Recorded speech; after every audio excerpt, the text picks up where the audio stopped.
الحمدللہ رب العالمین والصلاة والسلام علی رسولہ الامین وعلی آلہ واصحابہ اجمعین وبعد۔ اس سے پہلے والے درس میں آپ لوگوں سے بتایا تھا کہ 5 بنیادی قواعد، اور یہ آپ سب کو یاد کرنے ہیں، ہے نہیں؟ یاد ہے نا؟ 5 قواعد، ہاں سب یاد ہیں یا کچھ یاد ہیں؟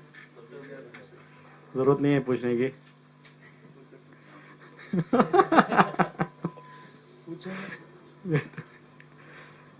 تو یہ 5 قواعد جو پچھلے درس میں آپ کے سامنے بیان کیے گئے تھے وہ اجمالی طور پر بیان کیے گئے تھے، یعنی صرف ایسے ہی بیان کر دیے گئے تھے، ابھی اس کی تفصیل نہیں کی گئی تھی، اور میں نے کہا تھا کہ آپ اسے یاد کر لیجئے، ٹھیک ہے نا؟ ہو سکتا ہے کہ 5 قواعد یاد کرنے میں تھوڑی بہت پریشانی ہوئی ہو، تو ابھی ہم کیا کرتے ہیں، معاملے کو ذرا اور ہلکا کر دیتے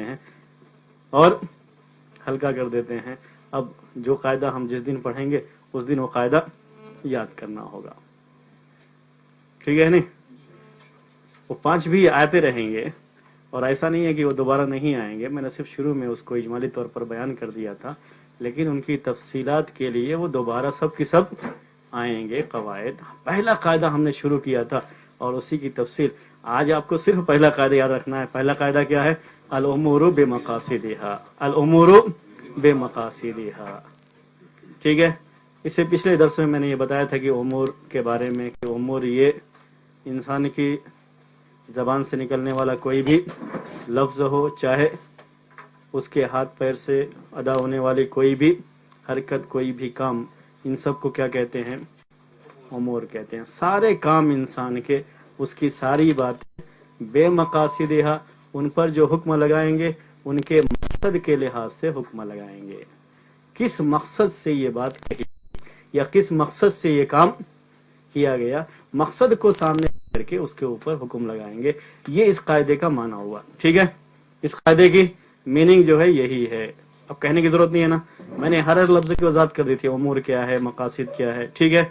تو معنی کیا ہے اس کا، کہ انسان کی زبان سے ادا ہونے والا کوئی بھی لفظ ہو، کوئی بھی بات ہو، کسی بھی قسم کی گفتگو ہو، یا جو اس کے ہاتھ پیر سے ادا ہونے والے کوئی بھی کام ہو، حرکت کوئی بھی اس کی ہو، اس پر جب ہم حکم لگائیں گے تو پہلے کس کو دیکھیں گے؟ اس کے مقصد کو دیکھیں گے کہ کام کرنے والے کا مقصد کیا تھا، مقصد کے لحاظ سے کام پر حکم لگائیں گے، مقصد کے لحاظ سے زبان سے ادا ہونے والی بات پر حکم لگائیں گے۔ یہ بات تو ہو گئی قاعدے کے معنی کی۔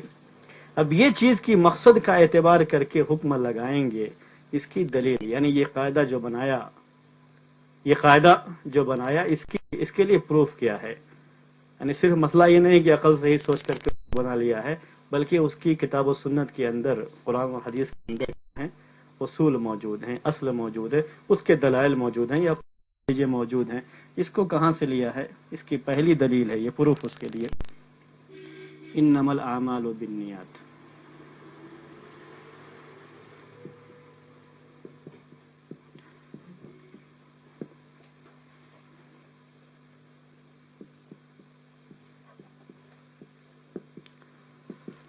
وَإِنَّمَا لِكُلِّ امْرِئٍ مَّا نَوَىٰ۔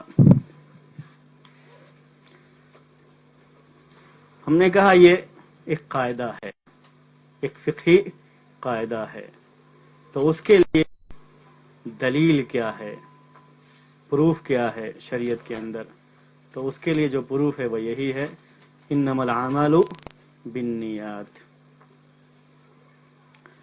انما الاعمال بالنیات وانما لكل امرئ ما نوى۔ بڑی مشہور حدیث ہے، نہیں سب کو معلوم ہے، اور پوری حدیث بیان کرنے کی ضرورت نہیں ہے، ہمارا مقصد بھی صرف اتنی ہی سے حل ہوتا ہے، انما الاعمال بالنیات وانما لكل امرئ ما نوى، ٹھیک ہے نا؟ اب ہم اس حدیث کا معنی کیا ہے، حدیث کا معنی کیا ہے، انما الاعمال بالنیات، ٹھیک ہے؟ ہم سوال بھی کریں گے، ہاں جی زبیر بھائی، اعمال کا دار و مدار نیتوں پر ہوتا ہے، ہاں صحیح ہے کیا؟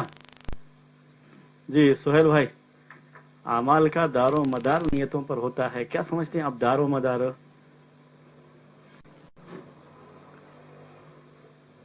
اعمال کا مدار نیتوں پر ہوتا ہے، جی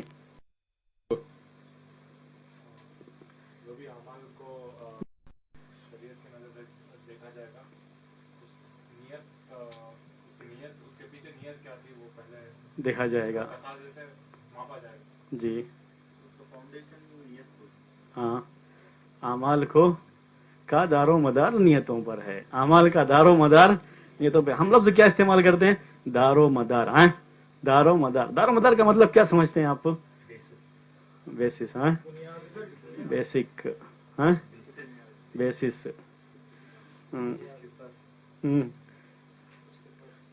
اعمال کو جانچنے کا ایک پیمانہ. اعمال کو جانچنے کا ایک پیمانہ. یہی نہیں کہنا چاہ رہے ہیں دار و مدار؟ یہی لفظ سمجھتے ہیں کیا؟ اعمال کو جانچنے کا ایک پیمانہ، یہی ہے مطلب دار و مدار کا. ہاں ٹھیک ہے. انما الاعمال بالنیات. ویسے عربی زبان کے لحاظ سے میں آپ کو ایک تھوڑی سی شرح عربی زبان کے لحاظ سے کر دیتا ہوں. عربی زبان میں یہ جو بالنیات آیا ہوا ہے تو با کو کہتے ہیں حرف جر، اور النیات ہے نیت کی جمع. نیت کی جمع النیات. عربی زبان کا اصول یہ ہے عربی گرامر کے لحاظ سے کہ جب بھی یہ حرف جر آتا ہے تو اس کے ساتھ کوئی نہ کوئی اس کا متعلق ہونا چاہیے. یعنی اس کا تعلق کسی نہ کسی ورب سے، فعل سے ہوگا، یا کوئی اس میں مشتق کہتے ہیں اس کو لوگ، تو یا تو وربل ناؤن ہوتا ہے یا ورب ہوتا ہے، اس سے اس کا تعلق ہونا چاہیے. یہ عربی گرامر کے لحاظ سے ہے. یہاں پر نہیں ہے. جب نہیں رہتا ہے تو وہاں اس کو مان لیا جاتا ہے. تو یہاں کیا مانتے ہیں؟ انما الاعمال تصح او تعتمد یا تعتبر. اس کو ورب کہتے ہیں. کوئی بھی ایک ماننا پڑے گا. وہاں پہ ہے نہیں، لیکن وہ عربی پڑھنے والا کوئی بھی جانتا ہے کہ یہاں ہونا چاہیے وہ لفظ. جیسے آپ انگلش بولتے ہیں تو بہت سارے الفاظ بیان نہیں کرتے، وہ سمجھ لیے جاتے ہیں. سمجھ لیے جاتے ہیں. ویسے یہاں بھی اسے بیان تو نہیں کیا گیا لیکن سمجھ لیا جاتا ہے. تو ہم یہ جو مانتے ہیں نا، اسی کا وہ جو ابھی آپ کہتے ہیں کہ معیار ہے، جانچنے کا پیمانہ ہے، وہ سب کہاں سے مانا آتا ہے؟ یہ جو الفاظ ہیں اس کے ذریعے سے آتا ہے. اعمال معتبر ہوتے ہیں کس سے؟ نیتوں سے. اعمال میں نیتوں کا اعتبار کیا جاتا ہے. اعمال صحیح ہوتے ہیں کس پر؟ نیتوں پر. اعمال پر اعتماد، دار و مدار جس کو ہم اردو میں کہتے ہیں، اسی کا معنی کرتے ہیں دار و مدار. تعتمد یعنی اعتماد. یہ اعمال جو ہے کسی چیز پر اگر بھروسہ کرتا ہے تو کون سی چیز ہے؟ نیتیں ہیں. یہی دار و مدار ہوتا ہے. اس کا دار و مدار اس کے اوپر ہے. تو یہ انما الاعمال بالنیات جو اردو میں ترجمہ کیا جاتا ہے کہ اعمال کا دار و مدار نیتوں پر ہے، وہ اسی لفظ کے لحاظ سے کیا جاتا ہے. لیکن کوئی ضروری نہیں کہ یہی لفظ ہو. آپ کیا کہہ سکتے ہیں؟ اعمال کا اعتبار کب کیا جاتا ہے؟ جب اس کے ساتھ نیت شامل ہوتی ہے. اسی نیت کے لحاظ سے اس کے اوپر ہم حکم لگاتے ہیں. یا اعمال کب صحیح مانے جاتے ہیں؟ جب اس کے ساتھ نیت جڑی ہوئی ہوتی ہے. ٹھیک ہے. ایک آدمی سویا ہوا ہے. ایک آدمی سویا ہوا ہے. ٹھیک ہے.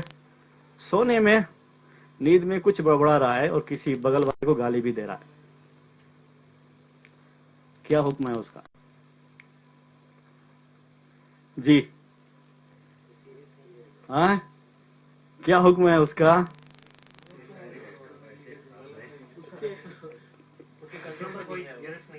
نہیں ہوگی گرفت. کیوں نہیں ہوگی؟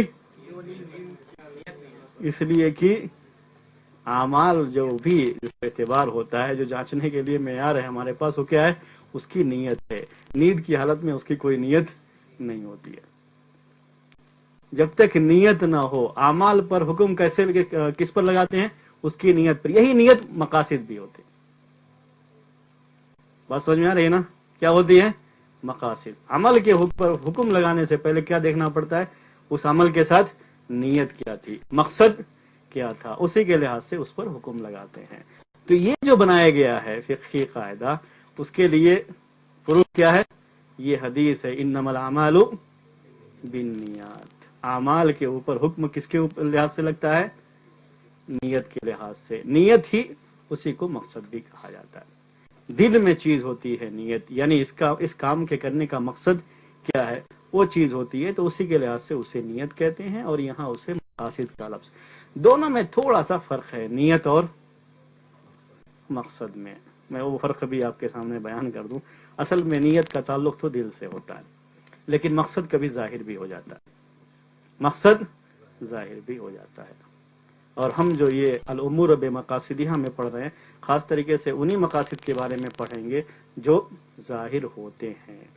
ہمیشہ میں نے شروع میں کہا تھا کہ یہ جو قاعدہ ہے اس لیے نہیں ہے کہ دل میں اخلاص ہے یا نہیں ہے، اس کو جانچنے کی بات نہیں ہے، جبکہ وہ کی حدیث کے اندر وہ چیز بھی شامل ہے، حدیث میں وہ چیز بھی شامل ہے، لیکن قاعدے کے اندر اس چیز کو نہیں رکھا گیا ہے، کیونکہ قاعدے کا تعلق دنیا کے حکم سے ہے اور حدیث عام ہے دنیا کے لحاظ سے بھی اور آخرت کے لحاظ سے بھی. تو بعض کام ایسے ہوتے ہیں کہ دنیا کے لحاظ سے ہم اس کو صحیح کہہ سکتے ہیں، لیکن آخرت کے لحاظ سے وہ صحیح نہیں ہے، کیونکہ کچھ چیزیں ایسی ہیں جو دل سے متعلق ہیں اور دل کے بارے میں اللہ کے علاوہ کسی کو علم نہیں ہے. وَإِنَّمَا لِكُلِّ امْرِئٍ مَا نَوَىٰ، ہر انسان کو یہی ملے گا جو جس کا اس نے قصد کیا ہے، ارادہ کیا ہے، یعنی جو اس کا مقصد ہے. تو کبھی بھی کسی بھی فعل پر، کسی بھی عمل پر جو حکم لگاتے ہیں کس کے لحاظ سے لگاتے ہیں؟ اس کے مقصد کے لحاظ سے لگاتے ہیں. انما الاعمال بالنیات. ابھی آپ کہیں گے کہ یہ تو صرف عمل کہا گیا ہے، کوئی بات تو نہیں کہی گئی ہے. عمل کا لفظ عربی زبان میں ہاں عمل اللسان کو بھی کہتے ہیں، یعنی زبان کا عمل، یہی کیا ہے؟ قول ہے. تو یہ عمل جو کہا گیا ہے یہ عام ہے، یہ خاص نہیں ہے کہ ہم ہاتھ سے ہی کچھ کریں. دل سے بھی عمل ہوتا ہے، ہاتھ اور پیر سے بھی عمل ہوتا ہے، اور زبان سے بھی عمل ہوتا ہے. زبان کے عمل کو کیا کہتے ہیں ہم؟ بات چیت، گفتگو، جو بھی کہہ لیں، وہ جو ہے دل کا عمل، اور اسی سب کو شامل ہے. انما الاعمال بالنیات. میرا مقصد ویسے حدیث کی شرح نہیں ہے. مقصد کیا تھا میرا؟ اس قاعدے کے لحاظ سے ہمارے پاس پروف کیا ہے اس کو ثابت کرنا شریعت کے لحاظ سے. تو یہ دلیل ہے. پہلی دلیل جو تھی میں نے آپ کے سامنے کیا کر دیا، اسے پیش کر دیا. نیت کے تعلق سے اور بھی احادیث ہیں، میں ساری احادیث نہیں پیش کر رہا ہوں اس لیے کہ ہم کو اس میں زیادہ، ایک حدیث اس کے لیے کافی ہے اور احادیث میں آپ کے سامنے پیش نہیں کر رہا ہوں. یہ الامور بمقاصدہا. ایک بات اور بھی اس کی شرح کے تعلق سے یاد رکھیے کہ یہ کام ضروری نہیں ہے کہ عبادت سے تعلق ہو. اس کا جو کام ہے کوئی ضروری نہیں کہ اس کا تعلق کس سے ہو؟ عبادت سے ہو، بلکہ وہ چیز عادت میں بھی شامل ہو سکتی ہے. عادت سمجھتے ہیں؟ ہاں، عادت میں بھی وہ چیز ہو سکتی ہے. جیسے ہاں، گھر سے آتے ہوئے گاڑی چلا کر کے آئے ہوں گے، عبادت ہے یا عادت ہے؟ گھر سے نکلنے سے پہلے جوتا پہنے ہوں گے، جوتا پہننا آپ کی عادت میں. کوئی بھی انسان یہ کرتا ہے، کوئی ضروری نہیں کہ وہ مسلمان ہی. ٹھیک ہے، تو چاہے اس کا تعلق عادت سے ہو یا عبادت سے ہو، سب جو ہے اس کے اندر شامل ہیں. تو یہ عبادت کے تعلق سے خاص طریقے سے یہ چیز ہوتی ہے. میں ایک اور حدیث آپ کے سامنے پیش کرتا ہوں. جو چیز عادت ہوتی ہے لیکن وہاں بھی مقصد کے لحاظ سے اس پر حکم لگایا جاتا ہے، وہ حدیث دلیل کے طور پر اسی قاعدے کی وہ بھی دلیل ہے. سعد بن ابی وقاص رضی اللہ تعالی عنہ اس کی حدیث کے راوی ہے، صحیحین کی حدیث ہے اور بڑی مشہور حدیث ہے، ہو سکتا ہے کہ آپ کو یاد بھی ہو. اور اس میں یہ ہے انک لن تنفق نفقۃ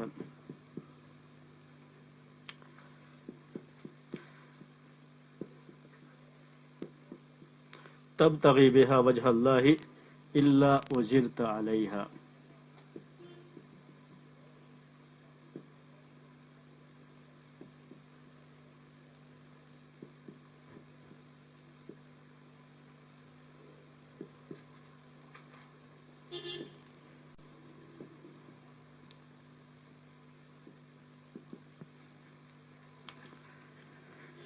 انک لن تنفق نفقۃ تبتغی بها وجہ اللہ الا اجرت علیہا حتی اللقمہ التي تضعها في فم امرأتک.